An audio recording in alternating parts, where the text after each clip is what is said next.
Halo semuanya, selamat datang channel Autodiver. Makin banyak merek yang hadir di Indonesia, khususnya merek asal Tiongkok, dan banyak juga mobil listrik yang dihadirkan di Indonesia khususnya pada ajang Gias 2023 ini.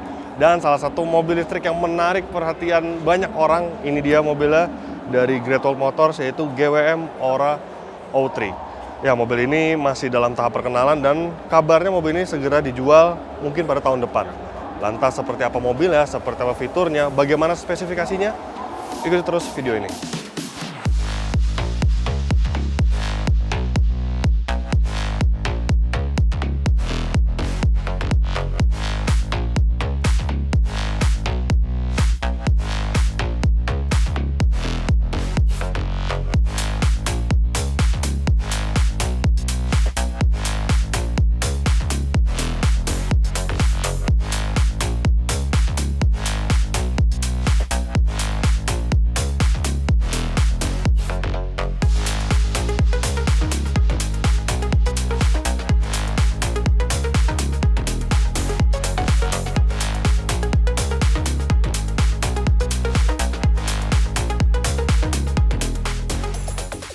Ya, GWM Ora O3 ini lebih dikenal dengan nama Ora Good Cat mungkin ya, kalau misalkan ada tahu sebelumnya. Dia sudah dipasarkan di beberapa negara, salah satunya negara tetangga kita yaitu Thailand, dan mobil ini begitu laris. Tetapi memang dia tidak mengusung nama Ora Good Cat karena jika diartikan agak aneh sih sebenarnya, karena Ora Good Cat. Kalau bahasa Jawa tuh Ora bukan, Good Cat itu kucing baik, jadi bukan kucing baik. Mungkin nama ini lebih cocok untuk dipasarkan di tanah air. Dan pada press conference pada pembukaan ajang Gias 2023, pihak GWM sudah menyebutkan harga perkiraan dari mobil ini. Tapi saat Gias ini belum dijual, hanya sekedar tahap perkenalan, dan harga perkiraannya yaitu sekitar 630 juta rupiah. Ya, secara desain memang Ora O3 ini sangat mengembaskan, sangat imut. Ya, ini yang kami ambil yang shoot yang warna biru. Ada lagi yang warna yang mengembaskan, yaitu warna pink ada di bagian sana, dan ada logo kucing gitu. Bener-bener imut sekali ya. Tapi ya, secara overall desainnya memang dia lebih ke arah funky, lebih ke arah imut memang. Dan pihak GWM sendiri menyebutkan bahwa target market dari Ora O3 ini adalah untuk kaum wanita. Dan untuk desainnya bisa dilihat, bagian depan ini benar-benar desainnya serba membulat.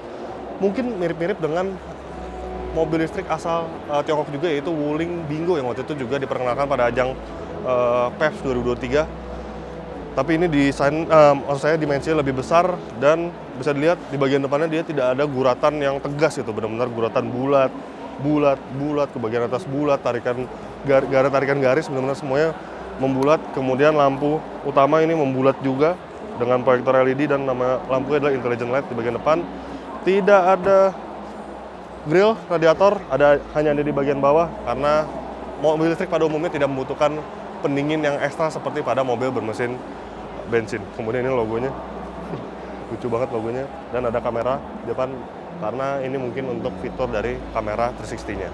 Dan beralih ke bagian samping, velg dia menggunakan diameter 215/50 ring 18, dan warnanya two-tone seperti ini, biru putih, kemudian yang pink itu atas coklat, dan dia sudah dilengkapi dengan smart keyless entry. Velgnya juga lucu ya, desainnya tuh benar-benar jarang-jarang gitu, benar-benar apa ya, lucu. Dan ada panoramic sunroof di mobil ini, ada antena shark fin, spoiler seperti ini, tuh benar-benar sampingnya pun dia tidak ada garis tegas sama sekali, benar-benar bulat semua. Oke, sekarang kita lihat ke bagian belakangnya. Kemudian bagian belakangnya juga menarik, unik, lucu, imut ya. Karena benar-benar tidak ada garis tegas juga, terus dia nggak ada lampu gitu di bagian pintu bagasinya, di bagian sini. Hanya ada di bagian bawah, ini untuk lampu mundur, dan ada lampu LED di sini nih. Jadi lampu stop lamp ada di bagian atas. Kemudian kita buka bagasinya.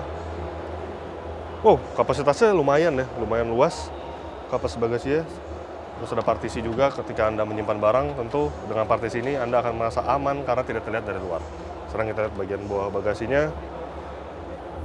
Tidak ada ban serep nampaknya. Ini hanya untuk toolkit saja. Oke. Sekarang kita lihat apa yang ada di balik kap mesin atau kap motor listriknya. Ya, ketika membuka kap motornya itu benar-benar terlihat langsung motor listriknya secara gamblang, dan tenaga mesin ini, tenaga motor listrik maksud saya, mencapai 141 horsepower serta torsi 210 Nm. Nah, pihak GWM Indonesia belum menjelaskan berapa kapasitas baterai, berapa range-nya, tapi jika melihat spesifikasi di luar, Ora O3 ini punya kemampuan jelajah yang cukup baik karena dia mampu menjelajah sejauh 500 km untuk range-nya dalam sekali pengecasan, didukung dengan baterai berkapasitas 63,1 kW per hour. Wow, 500 km. Artinya dia bisa lebih jauh dibandingkan Hyundai Ioniq 5. Dia setara mungkin dengan, kalau yang ada di Indonesia itu mungkin hampir setara dengan BMW i4. Dan motor listrik ini tentunya mengalirkan seluruh tenaganya ke roda depan. Sekarang kita lihat bagian interiornya.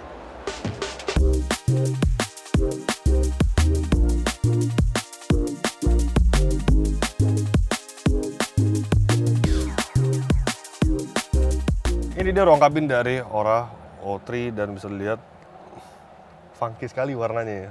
Nuansa hijau, hijau, hijau dipadukan dengan warna abu-abu. Ada juga yang versi beige dalamnya. Dan untuk kelengkapannya oke lah. Dia dilengkapi dengan atap panoramik, kemudian bahan sih masih material keras ya. Kemudian di sini ada USB slot Type A masih ya. Dan di tengah ada armrest yang dilengkapi dengan sebuah cup holder, dan untuk pelipatan bangku ini 60-40 bisa nih. Coba ya.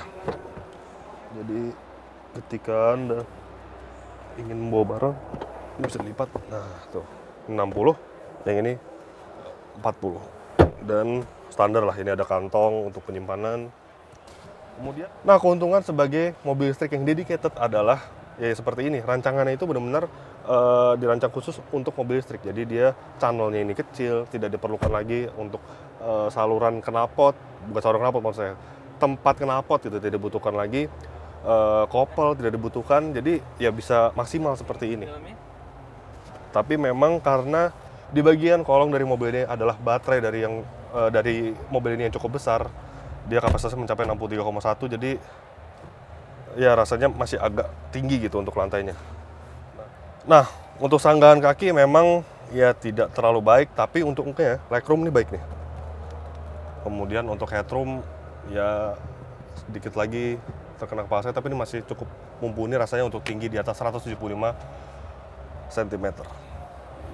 Untuk di balik lingkar kemudi sendiri memang terasa cukup funky memang ya rasa-rasanya, tapi memang mobil ini belum final spec Indonesia. Jadi ini instrumen clusternya dia aktif, tapi bahasanya masih bahasa Thailand. Ya karena bahasa Thailand saya tidak bisa mengatur untuk bahasa Indonesia, bahasa Inggrisnya gitu, jadi agak bingung. Terus juga untuk head unitnya dia touchscreen menyatu dengan instrumen cluster, tapi sayangnya tidak bisa nyala ini. Ini udah saya coba-coba nggak bisa nyala. Tapi ya nggak apa-apa karena ini masih belum spek Indonesia. Kemudian yang menarik dari mobil ini adalah daya guna ruangnya yang sangat baik gitu ya, karena ini merupakan dedicated mobil listrik. Bisa dilihat ini ada tempat penyimpanan di bagian sini, dan ini menjadi ciri khas sebagai mobil listrik dedicated. Di Ioniq 5, di MG4 EV kita sudah mengetes ya seperti ini. Jadi dia tidak lagi memerlukan tempat untuk kopel, tempat untuk knalpot, jadi bisa dimanfaatkan untuk ruang seperti ini. Kemudian di sini ada USB Type A, ini ada USB slot 12 volt, tempat penyimpanan, ada dua cup holder. Kemudian untuk mode penggeraknya ada RND dan diputar seperti ini. Keren. Kemudian untuk handbrake dia sudah elektrik tentunya dengan auto hold. Di sini ada wireless charging, ada center console, dan dia bisa berguna juga sebagai armrest. Dan untuk nuansanya sama dengan di belakang ya, tapi ini dashboardnya berwarna hijau seperti ini nih. Dilapis dengan bahan ini apa bahannya? Seperti bahan napa leather ya. Ini napa leather nih. Kemudian soft touch bagian sini, tapi untuk bagian dashboard yang plastiknya enggak.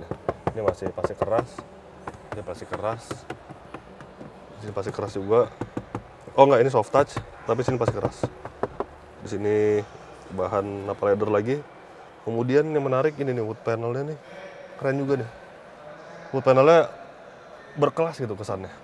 Dan untuk lingkar kemudi dia two spoke seperti ini, semi flat bottom, dan ada berbagai tombol untuk pengaturan. Bagian kiri untuk mengatur head unit, di sini untuk menampilkan kamera mundur, next track back track standar, ada cruise control, ini untuk mengatur layar instrumen clusternya.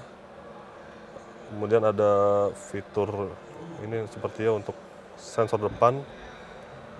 Nah, dan sama nih, bagian atasnya hijau, bawahnya berwarna beige seperti ini. Dan untuk bagian kanan ada beberapa pilihan.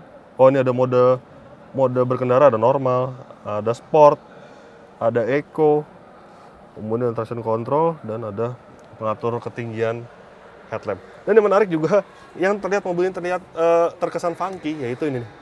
Tombol AC, tombol heater, itu rasanya mengambil desain dari Mini gitu. Mirip yang Mini nih. Dan untuk bagian lainnya, apa lagi ya? Oh, untuk pengaturan posisi berkendara, ini hanya tilt saja. Ini sebenarnya kayaknya bisa teleskopik, tapi entah kenapa nggak bisa tarik setirnya. Jadi sepertinya hanya tilt, tapi cukup ergonomis kok. Kemudian untuk pengaturan jok bisa diatur secara electrical. Nice. Apakah bagian kiri elektrik? Oh, hanya bagian pengemudi saja. Kemudian data panoramiknya sudah dibuka seperti ini, dan dia kacanya juga bisa dibuka. Nice. Bener-bener pilihan baru ya untuk masyarakat Indonesia yang haus akan mobil listrik, dan sekarang ini memang banyak banget mobil listrik yang merangsek pasar Indonesia.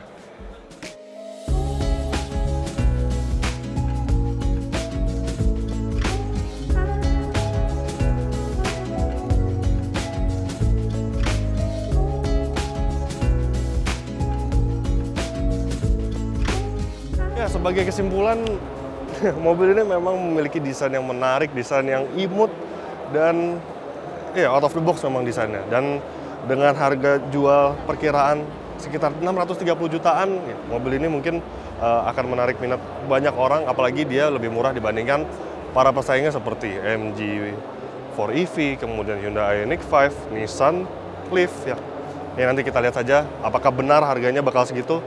Jadi begitulah hasil video first impression kami terhadap GWM Ora O3. Klik like jika Anda menyukai video ini, subscribe bila belum, dan jangan lupa juga untuk isi kolom komentar di bawah. Main-main juga ke website kami di www.autoreview.com, dan jangan lupa juga untuk download aplikasi kami di Google Play Store. Terima kasih sudah menonton video ini, dan sampai jumpa di video-video kami selanjutnya. Bye-bye.